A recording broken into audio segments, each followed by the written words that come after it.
This story is absolutely heartbreaking, and if it weren't for a man losing his life and risking his life, 3 children would also be dead. So a father was killed by a drunk driver right after he pushed his niece, nephew, and daughter to safety as a car came speeding towards them. 29-year-old Thomas Lyon was in Panama City Beach, Florida on vacation. This was on August 2nd, and he was with his pregnant wife and some other family members. Reportedly, the two of them, him and his wife, were celebrating their first wedding anniversary, and they were from Missouri. The family was staying at a rented beach house, and after dinner, they were going to walk to the beach to go crab hunting. It was said they had to cross a public access road to get onto the beach in the sand. They were about to cross the street when they saw a car that was about half a mile away, and the car was in a 30-mile-per-hour zone. So they thought they had plenty of time to get across, and they should have. They began to cross through the designated crosswalk at about 9 p.m. that night. His wife, Mackenzie, pictured here, stated that she saw the car was going a little too fast and getting there a little too quickly and getting a little too close. So she yelled for everyone to run. However, they all got across the road except for Thomas. That's because Thomas reportedly grabbed Mackenzie's niece and threw her out of the way, and then he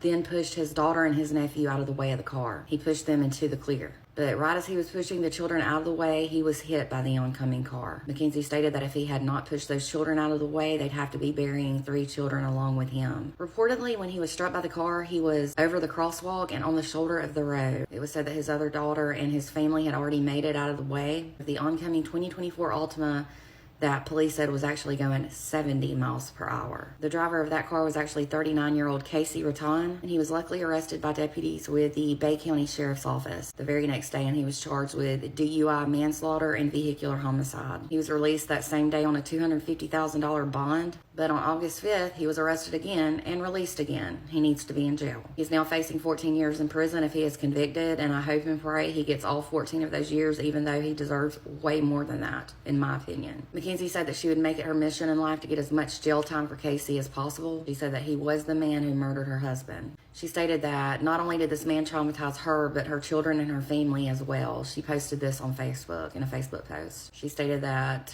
he forever changed their lives and that she will always go to bed at night with that image in her head, all because Casey decided to drink and drive. She said she'll do whatever it takes to make sure that Casey gets more than the 14 years mentioned in prison, and she said right now she's not happy with the charges. She said that a ton of people saw this and reported on Casey's fast speeding. Reportedly, Thomas was a man with a big personality who was always willing to help people in need. It was said in his obituary that his whole life revolved around his wife and daughters. They were his whole world. He reportedly loved the outdoors and cringy dad jokes. His funeral will be held at Mount Union Cemetery on August 16th. My heart and prayers go out to all who knew and loved him. My heart absolutely breaks for them. He was definitely a hero. Guys, just don't drink and drive. It's not worth it. I hope that Casey gets a ton of prison time, as much as possible, and again, he deserves more than the years they mentioned.